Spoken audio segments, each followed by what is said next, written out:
ఇప్పుడు ఒకటి చెప్తున్నాను, గుర్తు పెట్టుకోండి. నేను ఆప్ అంటే మీరు ఆపారు. ఆ గుర్తు పెట్టుకోండి అనే ఊత పదాన్ని మానరా?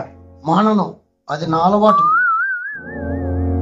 మీ ఇద్దరు బాధలు విన్న తర్వాత నేను ఒక డైలాగ్ చెప్తాను. కుంపతీసా దున్నపోతు డైలాగా? ఈ డైలాగ్ వాడిన ప్రతిసారి ఒక్క బోర్ల పడుతున్నారు. అవసరమా? ఇప్పుడు సింక్ అవుతుందిరా. ఆ తర్వాత సంకనాకి పోతారు. ఏం కాదురా.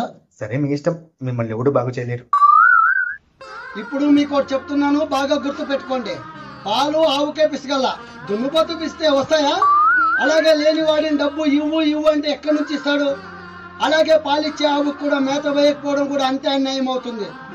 అందుకే ఇప్పుడు నేను ఒక సంచలన తీర్పిస్తున్నాను. ఆ తీర్పు ఏంటో తెలుసా? ఈ చరిత్రను తిరిగి రాసే తీర్పు. భావి తరాలు చింపాలనుకున్న చెరగని కంప్యూటర్ తీర్పు. తగుదునమ్మా అంటూ మధ్యలో దూరేవాడికి దూల తీర్చే తీర్పు. ఒక్క మాటలో చెప్పాలంటే యుగ యుగాలు గుర్తుండిపోయే తీర్పు. ఆ తీర్పు ఏంటో తెలుసా? ఒకవేళ అప్పు తీసుకున్నవాడు కట్టలేకపోతే తగుదునమ్మా అంటూ మధ్యలో దూరి సంతకం పెట్టుంటాడే వాడే కట్టాలి. ఒకవేళ వాడు కట్టనని మొండికేస్తే వాడికి 100 కోరడా దెబ్బలు కొట్టి వాడి ఆస్తిని బలవంతంగా రాయించుకోవాలి. ఇదే నా తీర్పు. నా తీర్పే సమాధానం.